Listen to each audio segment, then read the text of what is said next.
Yokohama. And I actually came to the university majoring in English, this university where I am now. At that time, I was actually, this was the first time that I had a teacher of English who is categorized as native speaker. And native speakers are mostly responsible for conversation or spoken language classes.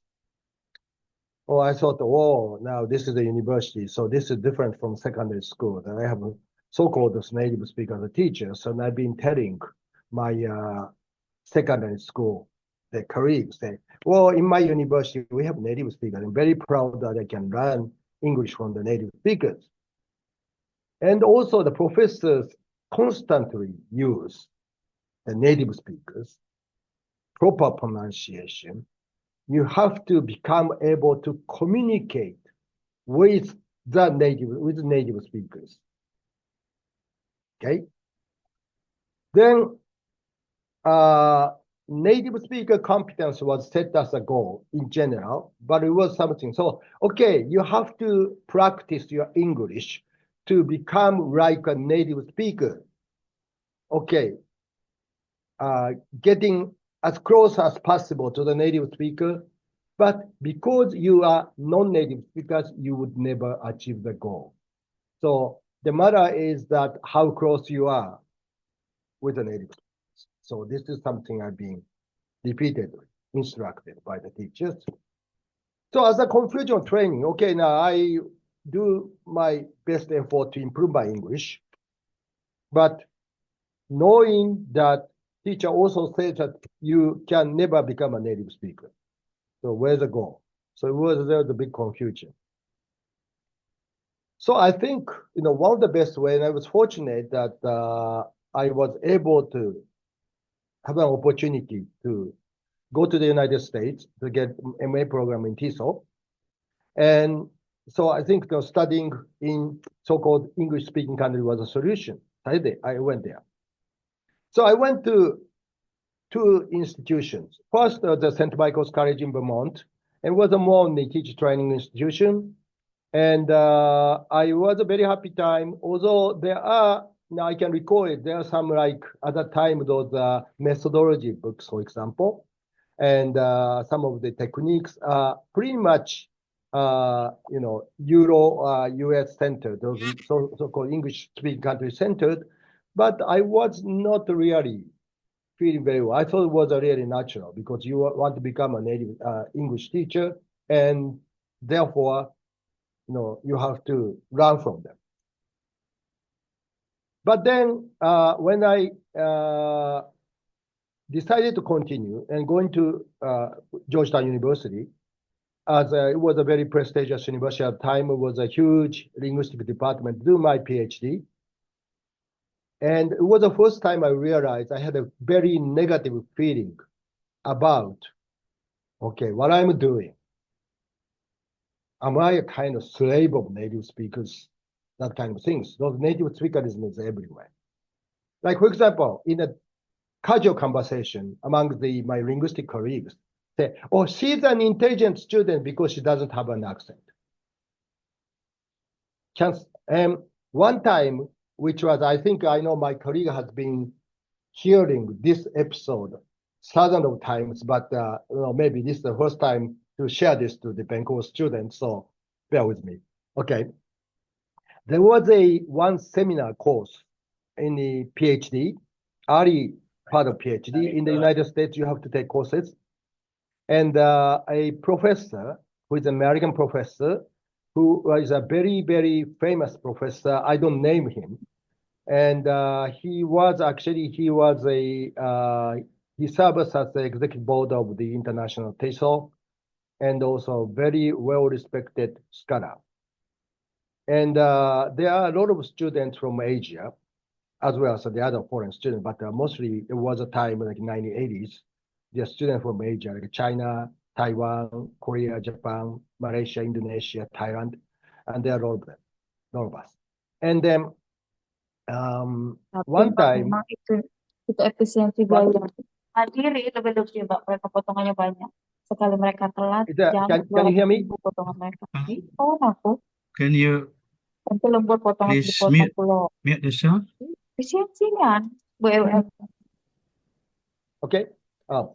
One time there, in the beginning of the semester, this professor was talking about, okay, some of the international students may not be familiar with in the U.S. institutions, we expect you to participate in the class very actively. So don't hesitate to ask questions, something like that. So I try to make myself good to the professors. I try to make it a rule to ask questions in every time. So, but one time, these things happened. I was going to clarify what I had learned in the previous week. It was a very simple question I asked to the professor. So I need to clarify what's the difference between A and B. My understanding is this. Can you clarify that? That kind of simple question. I don't remember what exactly it was. It looks like the professor was in a very, very bad mood. And this professor said, huh? Excuse me? Again? Say it again? And I said the same question. It's very, very simple sentence. Say, oh, can some native speaker rephrase what Masaki Oda is trying to say? Okay. Now, this was a class mixed with the upper class undergraduate student, MS student, and my case, it was a very, very last semester of coursework in a PhD program. I was so embarrassed. And then this younger student reacted, oh, I don't understand. Not necessarily because that this student didn't understand me because of my accent, but maybe they do not have a background. However, it was a very strange atmosphere. And then all of a sudden, from that day, people just started to see me as I'm very incompetent English speaker. And then there are a lot of things like that happened in that department. And there was one time there was a PhD qualifying exam of applied linguistics. And I'm very glad, well, I know that Georgetown people will hate it, but I'm very glad because this was made to public. So I kept this question of a PhD qualifying exam on 1987. There were 4 questions and I have to answer. This is an essay question. And the first question was like, this is exactly like this. Transcribe, this is supposedly, okay, this is not the English linguistic question. This is the applied linguistic question. And the question number 1, transcribe the utterance below in IPA, those phonetic symbols. Okay, this is okay, because I think this professor is trying to maybe figure out whether this candidate has an ability to understand, transcribe in the IPA symbols. So again, this is 1980s. So there's no computer, there's no speech recognition, etc. there. So you have to manually hear that. Maybe you have a cassette tape and you have to write down the phonetic symbols. But the second part, okay, utterance below in the IPA symbols as a native speaker of standard English would pronounce, okay, would pronounce, which means the professional, I mean, you are not native speaker. I don't know what a native speaker of standard English would pronounce and what's standard English anyway. I'm sure I have my British colleague had trouble with this question. But then discuss a phonological process. This is once you transcribe. Okay, this sentence is not presented in the audio form. You just imagine in your head that how native speaker would pronounce, and you write down the transcript, and you say, okay, this is the like regressive assimilation. This is vowel reduction, something, which is fine. Then there was a question, like we went to Denver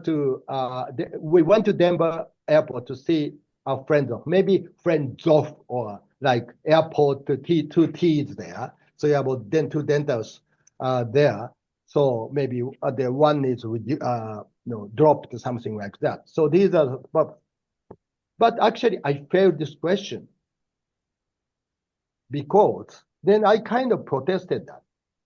I don't think this is a good question because it is very unfair.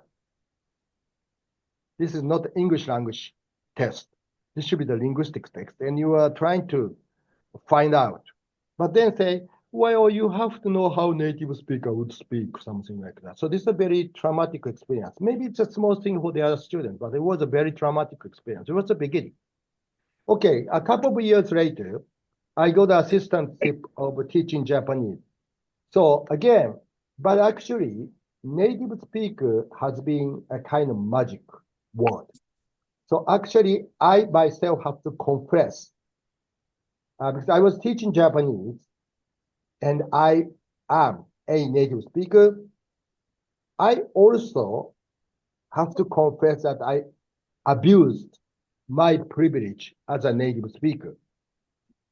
So when I teach Japanese, there was a sentences in Japanese, like there are sentences with the different particles, yama ni noboru and yama o noboru, and which I don't go into detail.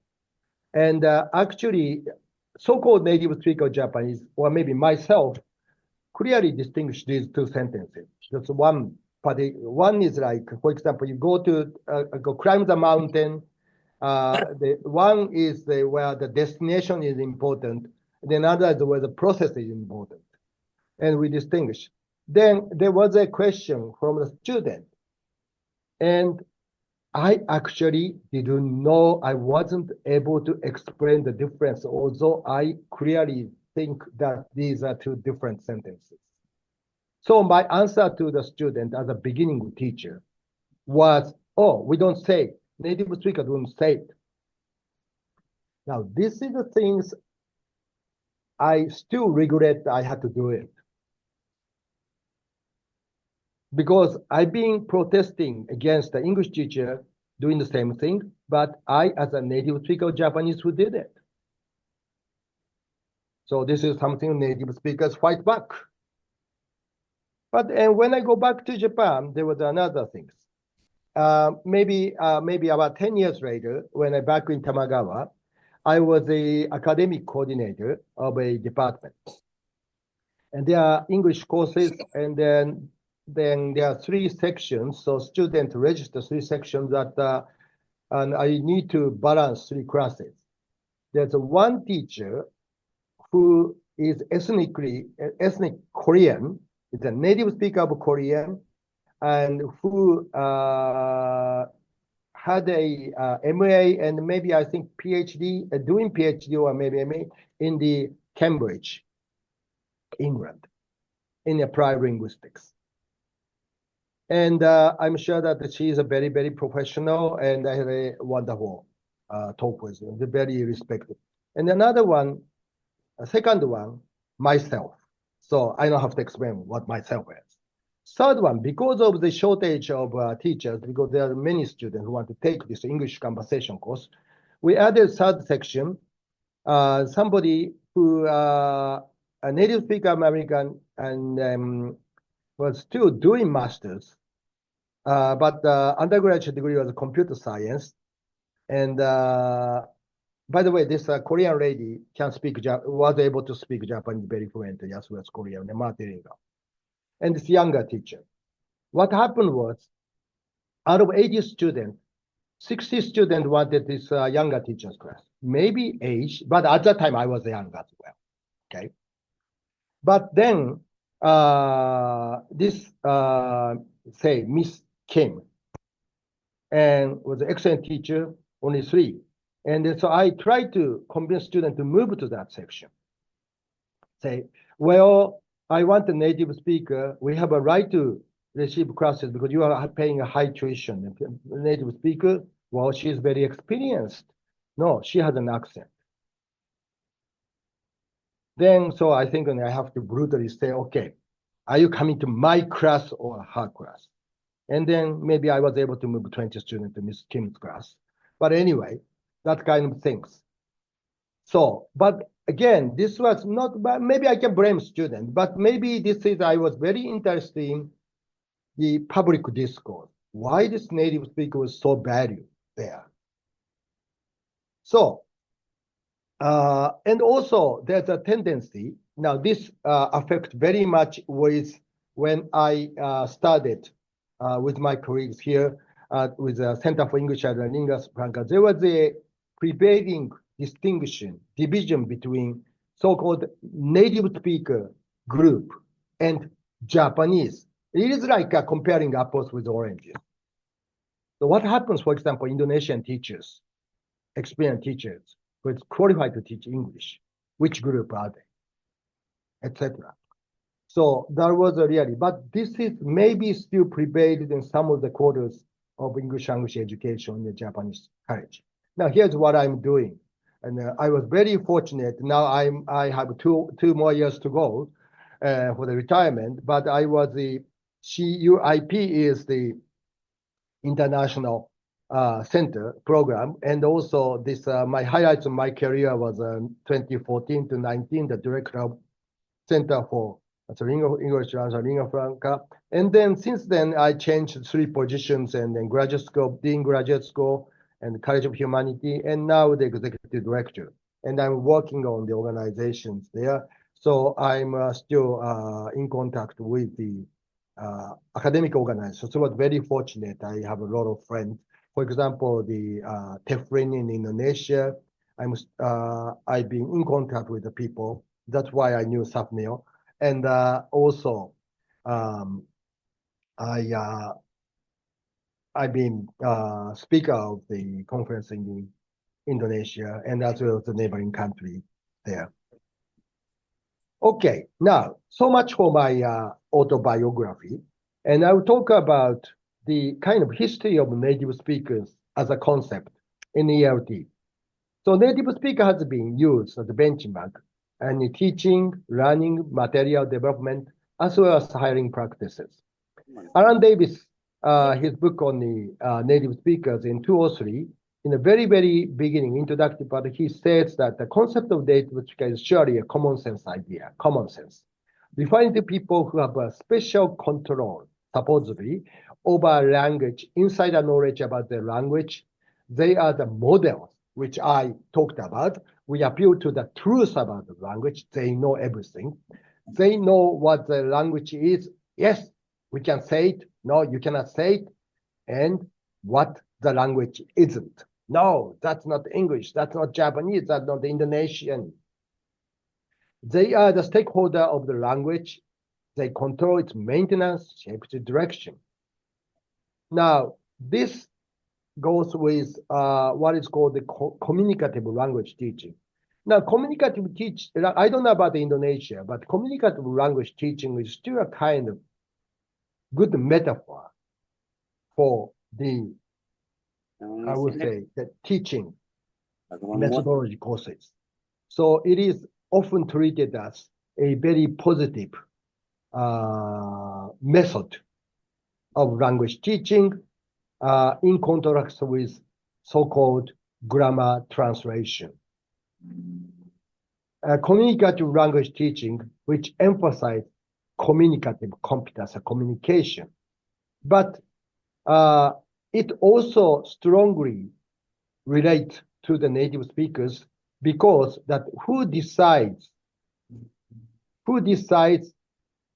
that the particular utterance is communicative or not. So this is still a question. Nobody can answer that question.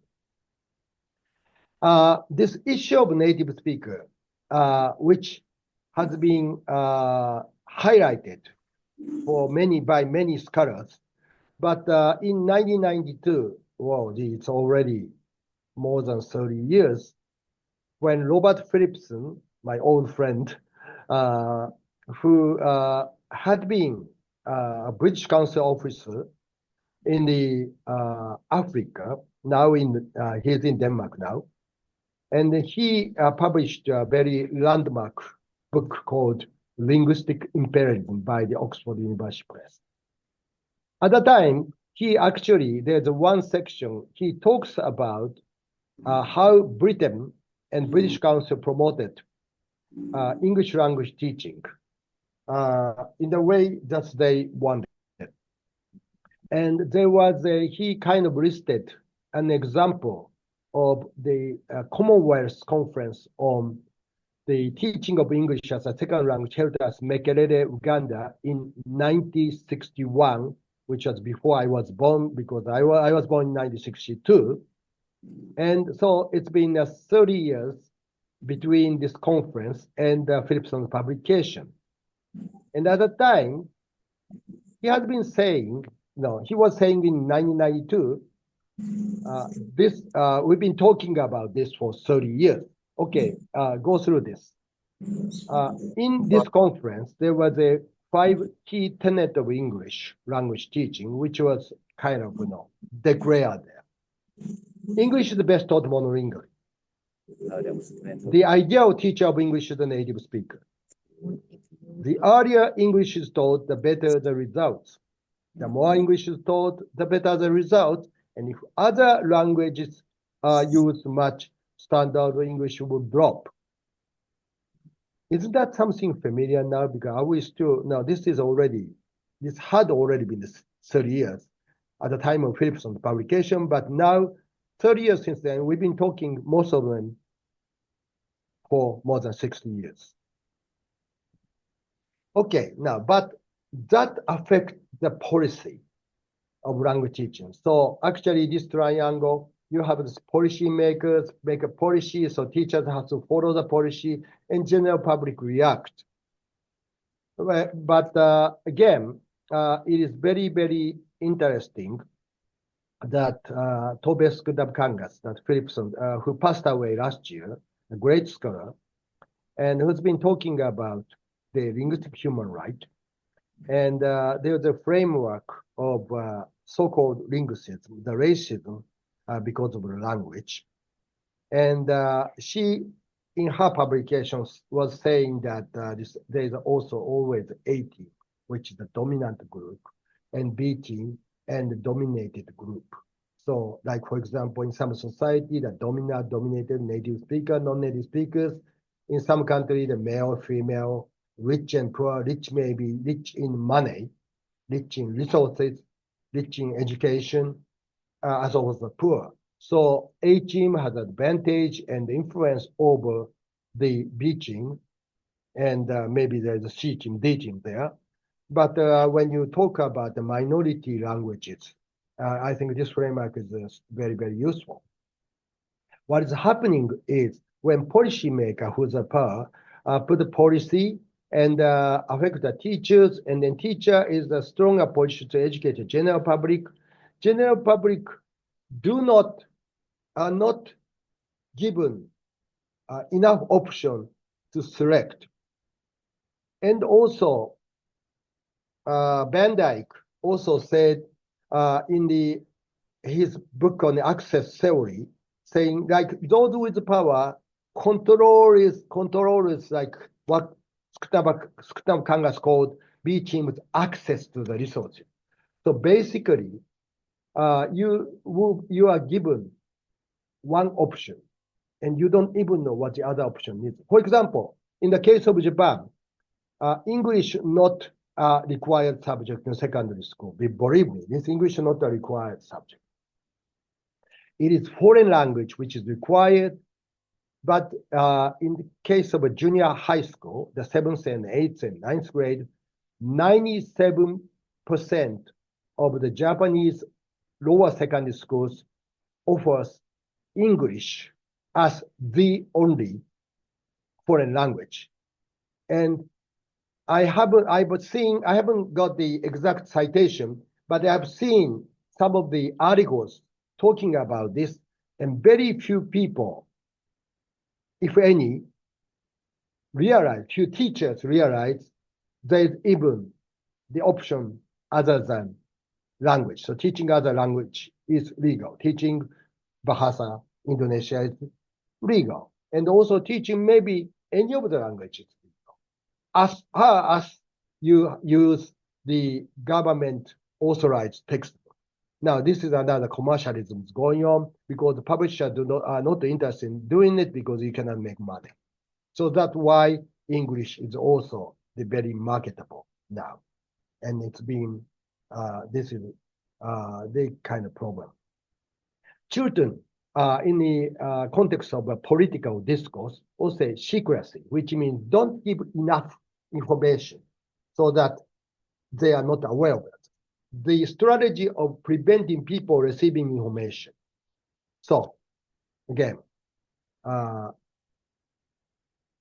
in the case of Japan and many places, even those who are in the English language, teaching professional, teacher trainers, some of them believe that English is the foreign language that you have to learn, you have taught, and it's the international language. But, I think some of you have heard about this word Englishes, people's changing people's attitude toward the Englishes. So when I was a graduate student in the United States, it was a time that the emergence of the word Englishes. Like, for example, English, Braj Kachur's 3 concentric circles, which many of you may be familiar. At the time that he said he distinguishes like 3 groups: English as a native language group, so-called English-speaking countries, English as secondary language. English is not the native language of the people there, but English is used as a common language of the kind of international languages like Philippines, Nigeria, Singapore, etc. And English is a foreign language, like most of the parts in Indonesia, Japan, and Thailand, China, etc. But again, if you say what the Japanese, what the Chinese, that's another story. And at that time, so there was a group of people, like 1999, in the International TIS organization, there was a code, what they call caucus group called non-native English-speaking teachers, which is well reported by George Brain's book, who is from Sri Lanka and who had been in Hong Kong for a long time. And he actually started the NNEST caucus, which I was the chair in 2004.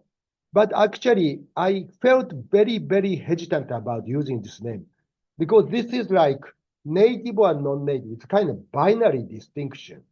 And the language is a more, I would say, fluid. You can move around and you cannot really distinguish a line between the language A and language B.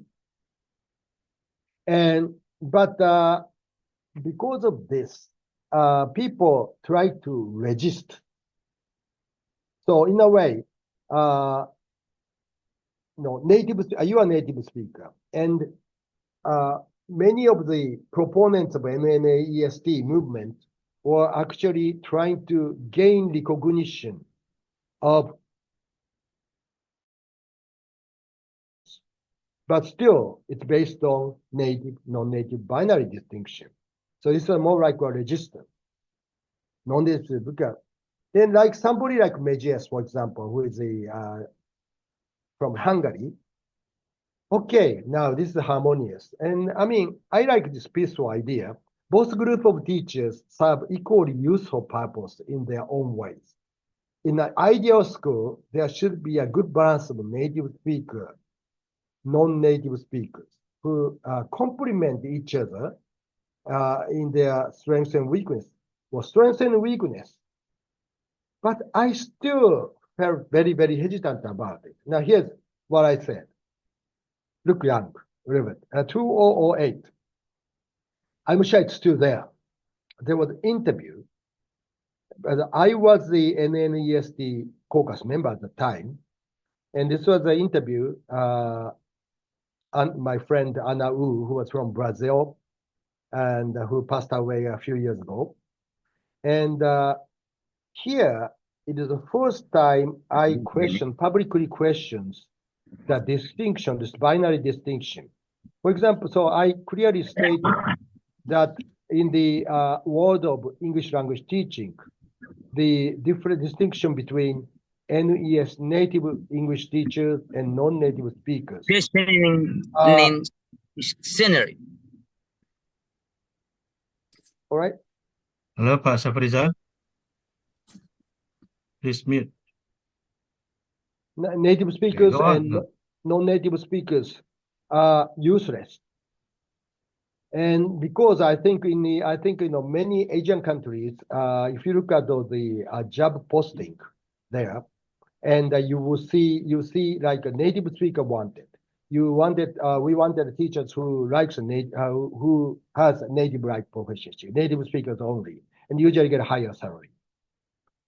But actually, maybe many native speakers are likely have experience as a language users.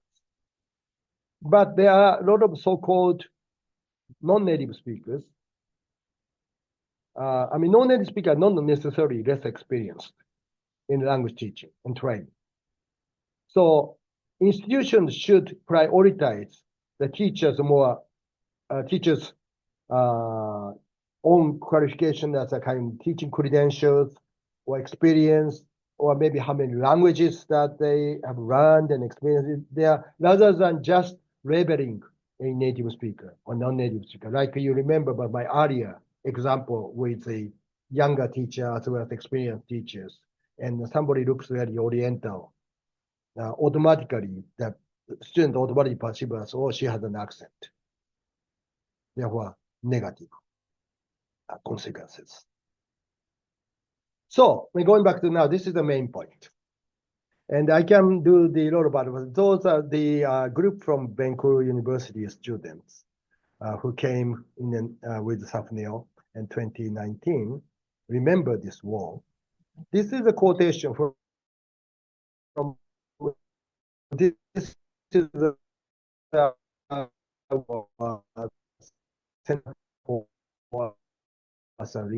and I took the Henry Wilson in Vienna, who wrote an article in the ownership of English, which is a very critical article in 1994. And I remember actually when he was talking this in Baltimore, and so many audience, American audience actually. I shouldn't say the American, but he actually said it, and stood up and walked out. And this is actually in the TESOL Quarterly. So if you're interested in just go to the TESOL Quarterly in 1994, and this article is still give you some things to think about. And I asked Henry, what the part that you want to?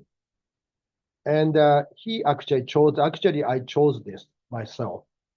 And it's kind of coincidental, it matches. Real proficiency is when you are able to take possession of the language, tie it to your advantage, and make it real for you. So what is the reality for students? So this was the kind of philosophy of English as a lingua franca. So talking about native speaker oriented English as well as world English. I'm not saying anything negative about world English. I respect Braj Kachru. I respected at the time, unless Braj Kachru had proposed this importance of varieties of English, recognizing variety of English, this ELF or maybe other concept had not appeared. But I feel very, very sad some of the so-called ELF scholars and complaining Braj Kachru, just say, oh, this is out of date. So you really have to know how this kind of ideology have been developed and contributing to the English language teaching and applied linguistics. So here's, actually, there are a lot of models here because it's a simplified version. Because I have a graduate version, an undergraduate version, PhD version there. But this is something, I use this for the general audience. So it used to be English native speaker model, so teaching and also teacher training are aimed at the native speakers model. And then what the English is, so NES, dichotomies still exist. recognizing the variety, but dichotomies to exist therefore, and also people tend to say like geographically based distinction, categorization, Japanese English, Indonesian English. Besides, you were talking about the Indonesian languages. It's more diverse. And also, so pretty much what we came out as a kind of umbrella term is English as an international language. Any use of English among speakers of different first languages, including so-called native English speakers, and for whom English is a communicative medium of choice and of the only option. The Zeidelhofer 2011. It's already many years, but this is a kind of basic. And these models, different transitional models, had affected how the institution developed the programs, materials, teacher training, and hiring teachers. And actually, Tamaga University chose ELF. So again, going back to the policymakers triangle, reverse triangle. And this was Gunther Kress was talking about this is, I would say, the social practice. I say believing that native speaker is good and believing that English is the only choice, etc. That's become very institutionalized. And it was a systematically organized set of statements which gave expression to the meaning of value of institutions. And also say like policymakers say, give a legitimate as why they came up with the policy. Usually in the case of Japan, I don't know about the case of Indonesia, that policymakers say, okay, because of we hear a lot about from a general public. So in response to the general public demand, we came up with this policy. We cannot make everybody happy there. But the general public, as I said, had not been given sufficient information to think about, neither the sufficient information to choose from. And then policymakers, then teachers has to follow this policy. Okay, so now that goes with what called the legitimatization of discourses, which was actually well explained in Van Leeuwen's book on discourse. The consistent reinforcement of discourse with the repeated legitimation process. Now, how this is the English language teaching and maybe foreign language teaching policy is going different countries. And particularly, what is categorized as rationalization, legitimation by reference to the goals and use as institutionalized social action and to knowledge society has constructed to endow them with cognitive validity. So it's, in a very, very short time, it's been there. Like, for example, the foreign language is a subject, but everybody believes in English. And now we are facing it is too late to expand because we assume that English is as if English is the foreign language. So no one, but this institutionalized process, no one can explain how and why social action has been institutionalized in the first place. And I usually cite this Duberg, the Danish political scientist, in his talk book on political science, say when agents can influence each other and be influenced without knowing it, it becomes problematic to view influence in a causal term. This is so because the intention behind the effect cannot be identified with that which is required to establish a causal relation. So, where are we going? I'm sure that you are already overloaded with the information. But maybe my purpose of giving this lecture was try to think about, try to maybe give some idea to start thinking about, especially the younger generation, go to which direction that we should go with teaching English and other foreign language. First, like world English paradigm and English paradigm. I think discussion is going on in the Tamaga University chose this ELF paradigm seems to be reasonable, but we have to have a consistent review. In what's going on, world development in the linguistics as well as education and also political atmosphere. But it is important not to think about like, everything is like as if it is like all or nothing one. Okay. So constant reflection is important. And also, I was thinking about, especially maybe it's related to the theme of this talk today. We are in the English as a foreign language situation. Although some ELF scholars prefer not to use this. But maybe I think in order to talk with those who have been familiar with EFL, which means that English is in the context that English is not necessarily used as a native or second language. But this doesn't mean, like I said in 2007 article, as well as maybe 1990s, Aristopanik was talking about. There are a lot of Englishes in the world, and as Braj Kacho said, but that doesn't mean we are in the world in English. Don't put ourselves in the world in English. You have to really caution this. And also, Kanagaraja was saying the translingual practice, and we're talking about translingualism and trans something. Li Wei was talking about. Of course, definition may be important, but we need to realize this. I took from Charles Kanagaraja's statement. We are dealing with language resources that are mobile, fluid, and hybrid. And also that, for example, multilingual societies in Asia, and also in the case of Indonesia, I really,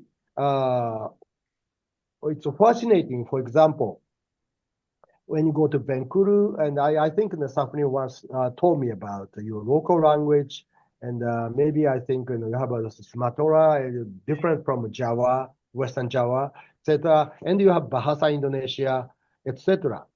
And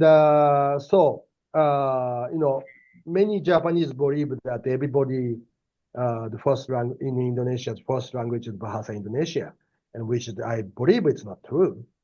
But it is also good. You can take advantage of different linguistics and cultural resources you have, and so that you just add English as one of the repertoire it's a parallel to the many of the languages and the varieties that you have, rather than making English or any other language as a special. So I'm really question of dichotomy, all or nothing things. So Irani Tupas, who is from Philippines, who is in London right now, he was saying that while much rigorous linguistic and social linguistic work for the first 20, 30 years has indeed legitimized the plurality of Englishes and Englishes, a variety of English depending on one's frame of understanding. I like it. The question has shifted to their use in the formal context and education.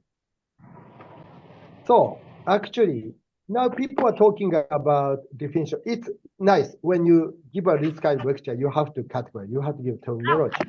But yet, it is not,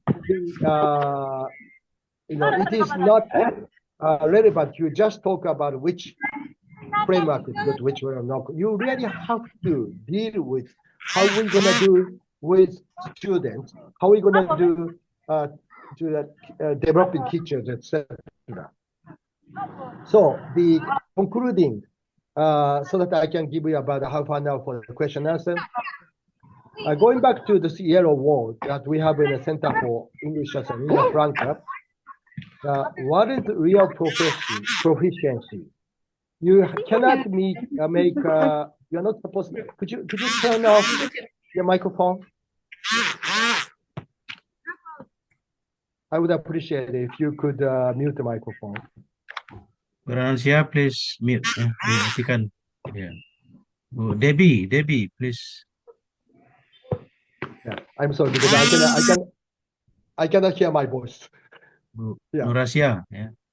matikan audionya ya. Okay, sorry. Real proficiency.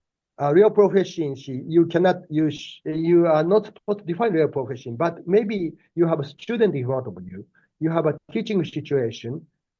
So what you consider the real proficiency that you want your student to achieve? Or maybe one based on the needs of a student, based on the needs of a community. So actually go back to that yellow wall, that what Widdowson stated.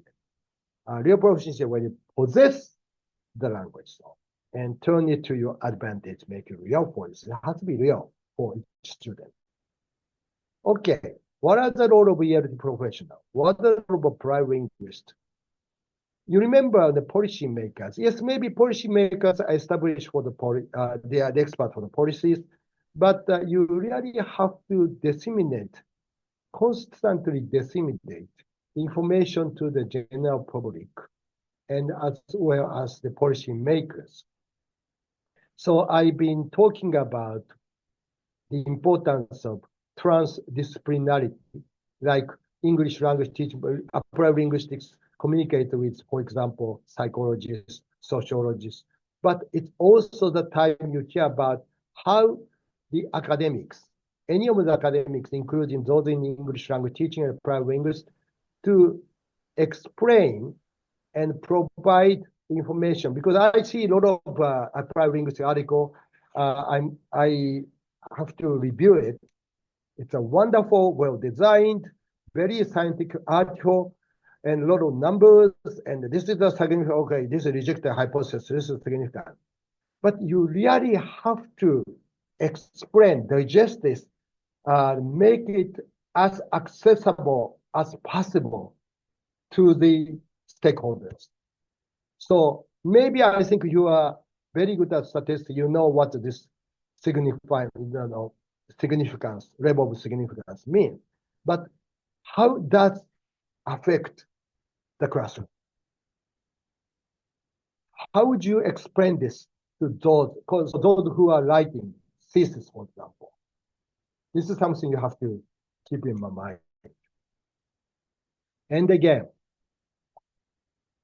except for the cases of the Phillips mentioned about those fallacies, which had not been changed for 60 years, everything is changing.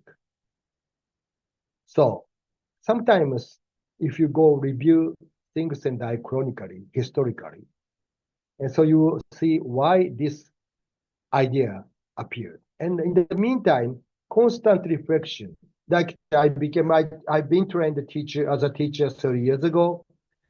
I tried my best effort to update my knowledge, but you need to do much effort for that. I'm sure I'm not doing enough. I'm sorry.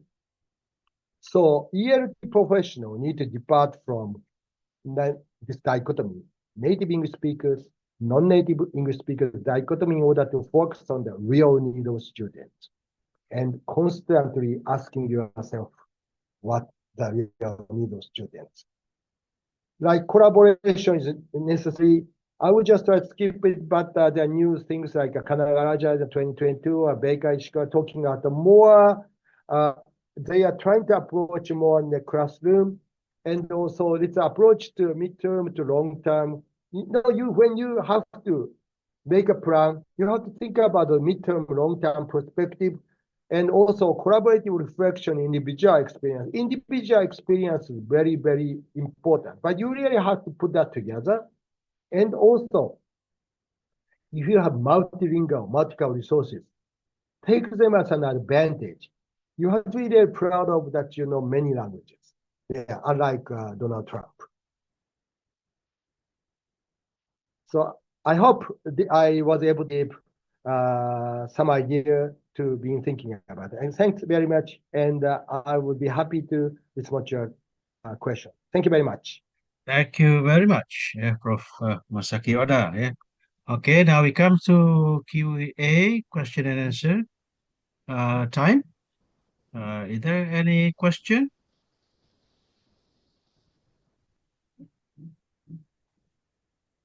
Okay, question from Risnawati in the chat box. How do teachers address issues of linguistic diversity and accent variation in EFL classroom? Number two, what strategies can be used to promote a more ELF inclusive approach in EFL context? Okay, back to you, Okay, Masaki. let me respond. Thank you very much for the questions. Yeah, this is actually, yeah, I don't know. But things like, let's do the number one. Yeah. This is actually in my conclusion part. I was addressing this. First of all, if you consider yourself as a researchers need to make their research accessible. Accessible means, you cannot, yes, and if you are in a professional conference, a graduate school, you can use your terminology, you can talk about this concept. But when you try to talk this to like somebody who have no knowledge about the English language and linguistics, I think we need to learn this. For example, if you're talking about like all of a sudden, okay, I'm a pro ELF, but what is ELF? Now you really have to take a step to explain, different ideas like I did.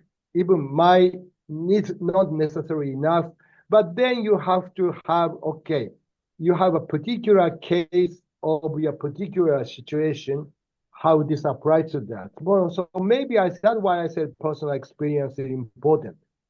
When you talk about accent, if you say accent, it used to be, I think there's a prevalence of accent was something negative. Everybody has an accent. Everybody has an accent. This is some perceived as what they call standard in a particular very limited situation, some are not. I think, the notion of English as a lingua franca, especially early notion of English as a lingua franca is first. Like, in the 1980s, you have those pronunciation textbook and say you have to do the minimal pair something, and you have to try to imitate so-called native speakers model, not even knowing that how you categorize. This happens to be a native speaker or a variation of American English, something like that. For example, if I all of a sudden, because I talk with Safneo English, if I all of a sudden try to imitate Midwest American and Safneo try to talk about Australian English and strictly follow, that's a disaster. But we don't really say, we say the English as common, so it naturally occurs, and we are in the process, we can adjust. Not necessarily because of accent. So, but accent is not just pronunciation.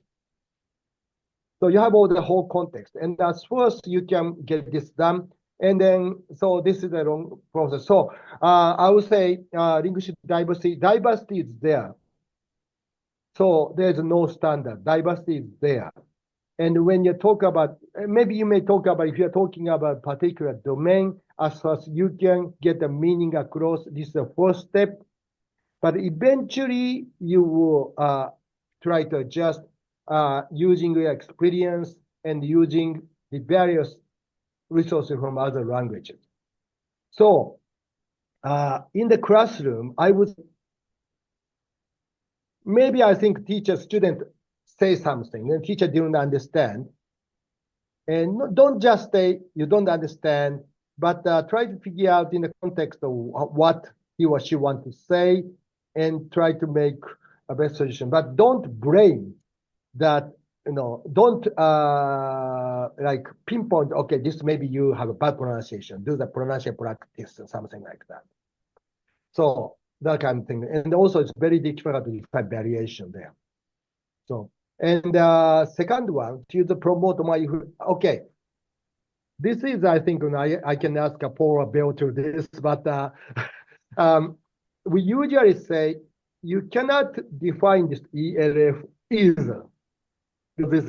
But I would say our approach, which we've been doing with the Center for English Lingua Franca, is first of all, we have to have students and teachers aware of the variety of Englishes and how English is used, what they call ELF aware pedagogy, which my colleague as herself has a lot of publications. And you should visit the website, the Tamaga site, so that we have a lot of self-forum, which is a online journals that you can download.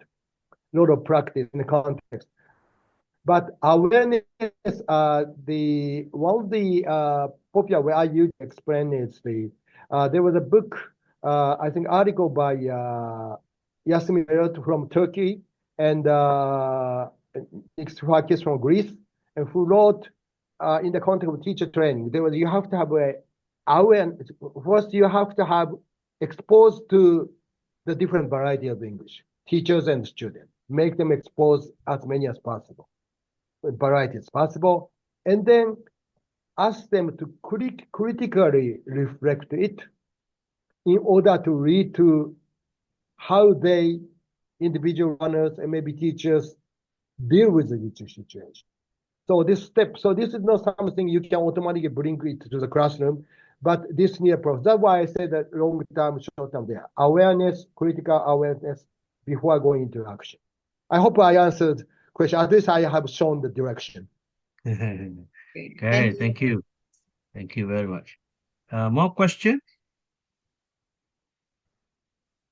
Okay, Prof. Masaki, I look at Google, the advantages or strengths of native speaker English teachers are fluency, pronunciation, and culture.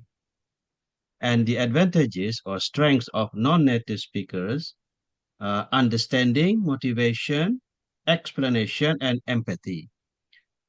Now, can we conclude that we non-native speaker teachers do not focus on teaching speaking or daily conversation because it is related to the culture? So we should focus on academic English, on writing, on reading, and so on. What do you think? I think this goes with the academic writing things, the supplemental specialty. And but there are two things. The first thing is that the Google definition you read, I kind of don't agree with that good definition of a native speaker. Native speaker has an advantage of culture. Everybody has an advantage of culture.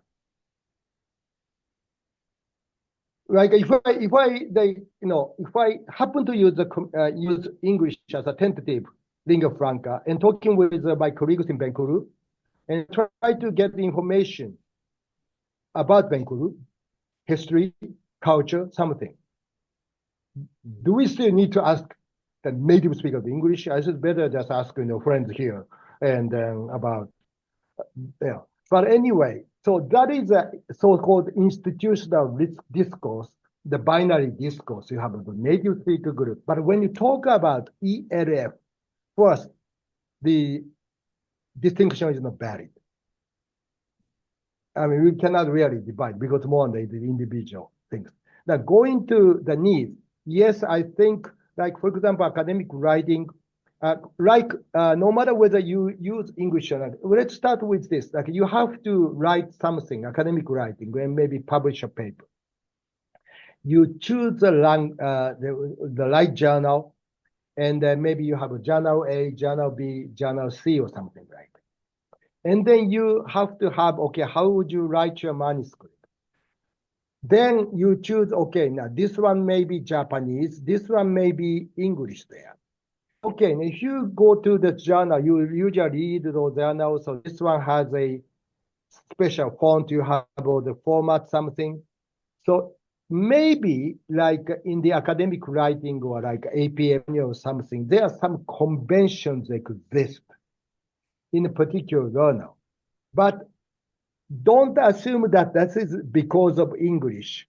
because I think in the 1960s, the Robert Kaplan studies, and I think my friend Ryuko Kubota criticized very, very much, was actually, no, those American discourse is like a linear, and Japanese going around, and the Japanese are not logical. Maybe logical in the English sense, but maybe we are perfectly okay. If you are writing journals in Japanese, you are expected to do so, that rhetoric things. The same thing is like the previous study in the Safnir study, actually. The Indonesian scholars writing something for the Australian journal, for example, that kind of thing. That maybe if your audience, you may have to adjust this. But say if you are writing maybe journals published in English, but pretty much for the primarily for the Indonesian audience, you may have different convention. Because I would say, I often review the Teflon journals, and that is actually I've been talking with the editors, and then I learned a lot, and also I refer to a lot of things from Safnir's study about writing, so it's very helpful. But my approach is as a reviewer different from I'm reading from, like, for example, I'm reading from like other US-based journal, which is called International, whereas Teflon more, I would say, Indonesia or maybe Asia-oriented something. So it's depending on topic. So as a writer and maybe as a teacher, and then you really have to gain your kind of repertoire, not just which language as a code, but this convention, even in Japanese. So I would say one of the way of thinking some of the published writer, some of the authors said about the domain. So you have to think about if you are writing in the academic domain, if you are writing in the morning, like informal things, etc. If you are writing in like, linguistics, if you are writing in the morning educator, it is like, for example, letter to the parents. And so that I think is also, but when you are talking about a foreign language in English, that has been overshadowed by the so-called native speaker-based accuracy, and I don't like it. I don't know whether I maybe confused you, but I think this is not just accuracy in the particular so-called the institutional code, and that was my answer. Okay, thank you. Thank you. Questions next? Who is? Do you have any question? If you have any question, you can unmute yourself. Sir, You can, yeah, I want to ask some question. yeah. Okay. Like we know in Indonesia, if the institution have a native speaker teacher, the institution will be more famous than the institution have no English teacher, I mean native speaker. How about in Japan? It happened too, or It is a problem. And then actually, I have my MA student who is doing that analyzing right discourse. This is a kind of dilemma. When we started, we decided not to advertise native speaker. We have teachers from many different countries, from many different first language. This is our way. And actually, we lost a lot of applicants. Although with this strong team, we are very proud of our, program. And I think but it's been 10 years. In the beginning, I think, I'm writing this kind of, again, the ethnographic, auto-ethnographic things will be out next year. But yes, because of institutional discourse, and because of the what they call the lack of information among the public, and then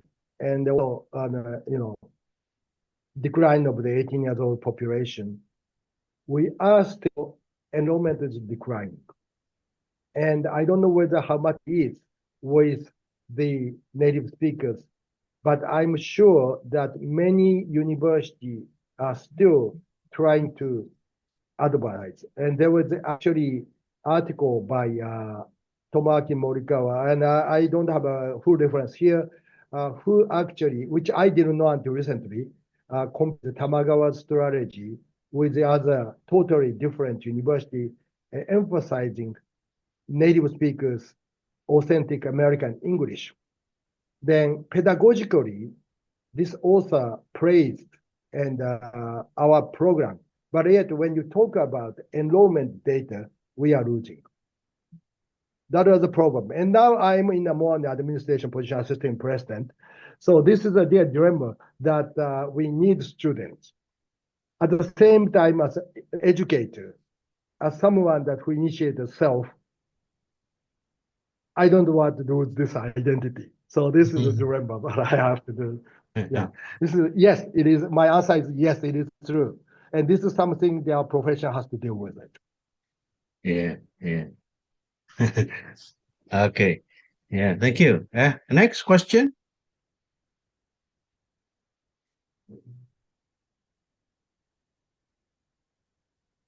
Rismar, you have any question? Enough, sir. It's clear enough so far. Thank you, Mr. Masaki. Yeah. Bu Is, do you have any question?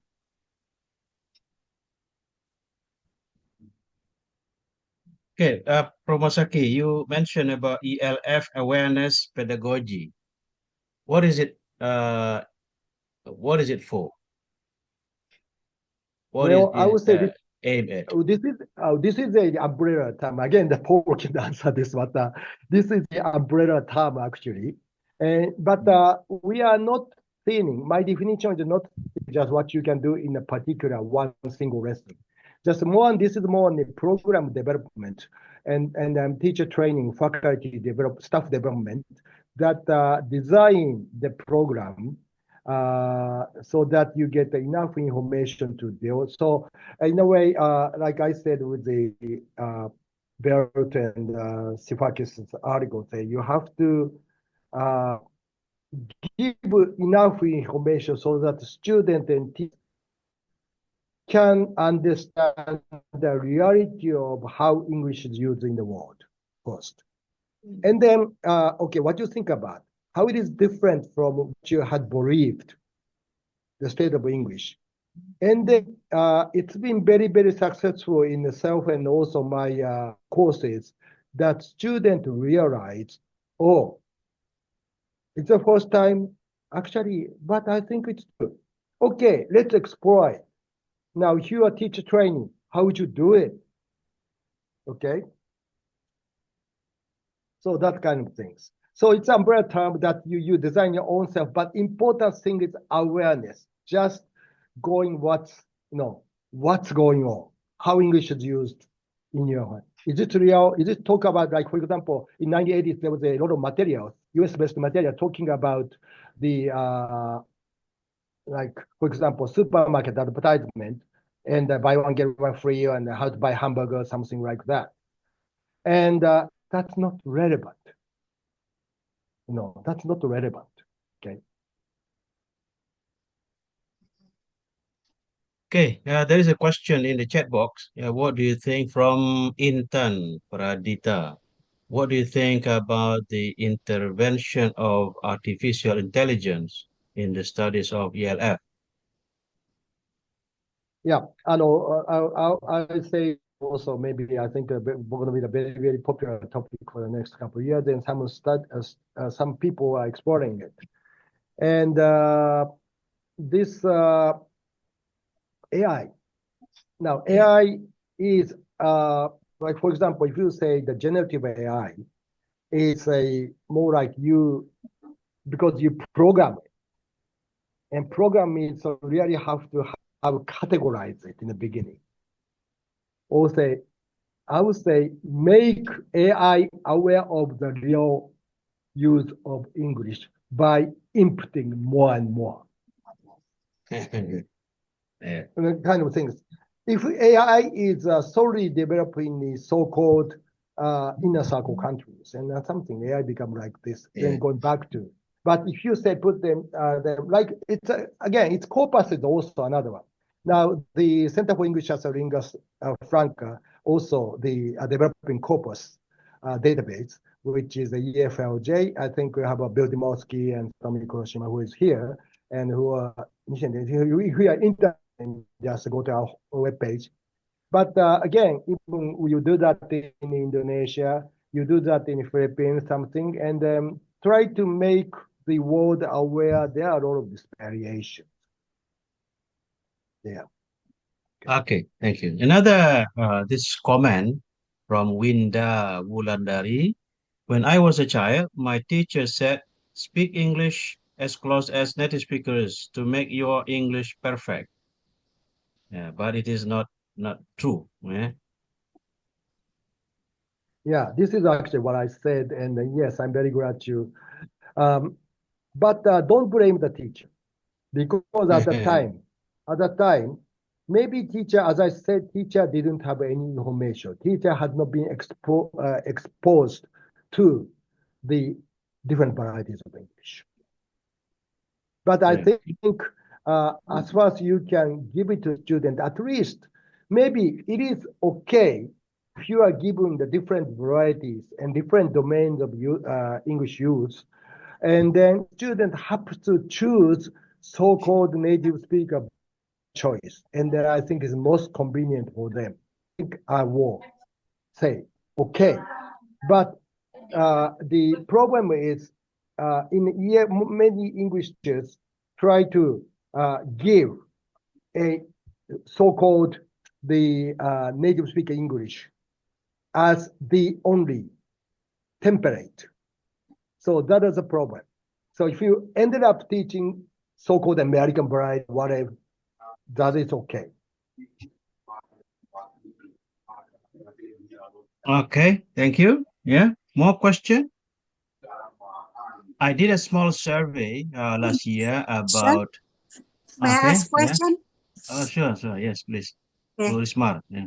Thank you, Professor Masaki Oda. Actually, it is not a question, just asking your opinion about this statement that says that there is some people say that AI can replace the position of English native speaker in learning English. Do you agree with this statement?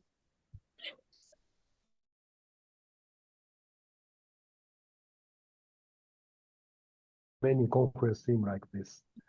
I would say I cannot answer that question, but I would say whether or not that AI can make this is again all or nothing discussion, right? I think we really definitely need to collaborate with AI, make good use of AI, but don't make AI use us. But we need to find the best way. Like, for example, a couple of years ago, now this, I don't know, this is happening in Indonesia, a couple of years ago when this, like, maybe generative AI is one of them, but another one is the translation, like Google Translation or DeepL and those kind of things. And students use them. And some universities, and especially this is during the COVID era, and we had no time to check. So many universities were suffering whether they would allow this. And some universities see that using translation software was a criminal. I mean, it's academic dishonesty, and actually even made a rule to dismiss students. And whereas some universities, including our university, is we have to this is referencing things. So if we use unless teacher do not allow because of the nature of the class, then you really have to say if you have that you used the, for example, deep well, maybe you really have to indicate it. Yeah. So that thing. So maybe this happens, but again, we really have to closely monitor the development. But anyway, AI can be friends. AI can be friends, but don't make AI what they called A-team, as Tobias Knapkanga says. Hope I answered your question. Okay. Yeah. Okay. Thank you. What about the outer circle? Do you think that people in the second language environment speak English better than people in the foreign language environment? I don't think you can generalize it. I mean, there are some, but for example, even it is very interesting in my case, like I'm in a foreign language environment. I still, after 30 years, I still feel more comfortable giving a presentation in linguistics in English. And so it depends on in what domain that you are, because a lot of the terminology, something is in English. And I have my daughter who is in Korea right now.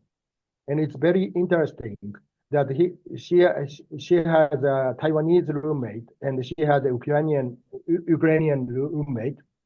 And what is the lingua franca? Maybe they first started English, they ended up talking in Korean.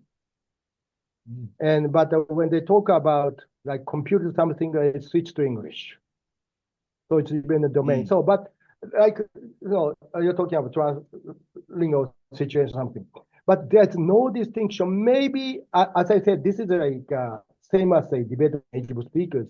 Like if you are native speakers, or maybe if you have been in a second language situation, whether you had more experience in using English, longer experience using English in a certain domain, maybe it is an advantage. But yet, you cannot really generalize it. Like, for example, if you go to the Japanese train station, you have the advertisement of English language tutoring service for the children. Then I often see, and often say, I think you need to try, the train station at the Tamagawa University, and say, well, 2 years old is not too late to learn English. Then there's always a typical phrase saying, in Japan, we learn English for 10 years, but you cannot speak it. 2 years old, in America, 5 years old kids.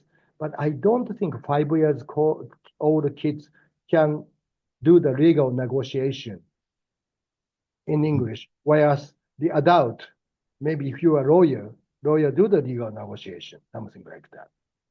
So that kind of thing. So this kind of public discourse, now this is what the professionals can input. Okay, maybe this is the last question from Risnawati. To what extent do EFL teachers prioritize intelligibility and communication over a native speaker like proficiency in their teaching? Do we I need would to say prioritize? Generally, yes. I mean, generally, yes means we need to aim, especially if you have a general English courses, yes. But if you have like academic specific ESP, for example, you really have to assess the need of a student. If you are doing the preparation for the study abroad to the particular, say, English-speaking country, you may need to prioritize in terms of the cultural information and language there. But if you have like general English courses there, maybe automatically I think it's safe to think that intelligibility should be the priority in general.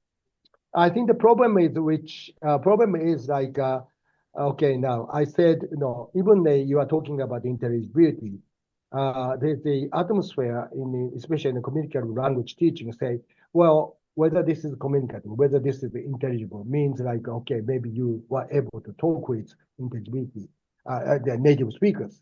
But again, like I'm talking, I wish I could speak like, your local vernacular eventually, or even Bahasa Indonesia. But I ended up. But I think, still, I believe the ideal situation, after I retire, I will try to learn anyway Bahasa Indonesia as well. But this is a tentative English as a lingua franca, is English as a tentative lingua franca for everybody. Okay. So maybe Paul, you want to say something as a director of SELF Paul? in Tamagawa now? Thank you very much. Could I share with you some measures for Oh. teachers to consider? Okay, yeah. And I'm just finding it here. Sorry. If Prof. Masaki Oda is the host. I can read them to you or share them with you. Okay. Basil Bjorkman, in her 2013 book, said, consider changing speaking testing so that it is clear that non-native speaker accents are not a barrier to achievement of the highest grades. That's what we do at our centre. Yeah. Not only monologic, but also dialogic speech is tested because dialogic speech allows the assessment of a learner's ability to negotiate meaning and to communicate effectively by the use of appropriate strategies. It may not be the best use of time and effort to concentrate on the grammatical accuracy of structures which do not seem necessary for successful communication. And then Jagdish Kaur from Malaysia, who you probably know, has some other measures for teachers to consider. She says, select lexical items that are precise and exact in conveying meaning in a given context. This is for teachers to focus on students to do this. Modify and adjust speech through, for example, lexical replacements and insertions to increase the clarity of what they say. Closely monitor the unfolding talk for signs of difficulty in understanding that can take the form of lengthy pauses, inappropriate responses, lack of uptake, muted minimal responses, etc. And finally, repeat, paraphrase, and ask direct questions in contexts where mutual understanding is under threat. Okay. Yeah, that is from Tamagawa University. I think we are running out of time. Thank you very much, Prof. Masaki Oda. Do you want to say something to close the session? In the chat, I just pasted the the forum, which is our journals, and it's open access journal, and feel free to download it. And then there are some of the practices that my colleagues have been doing, and it's been 10 years, and it's been great cumulative. It's a kind of cumulative knowledge, but it would be interesting if you have something relevant and contact our colleagues over there, and also we can just collaborate something. And thank you very much, Safnel. Thank you very much. The journal published in 2 languages, in Japanese and English? Yeah, it's mostly in English. In English, okay. Okay, thank you very much. That's all we have time for this afternoon. Thank you very much, Paul, and other teachers, students, lecturers from Bengkulu University. And let's give a warm applause for Mr. Masaki Oda and Paul.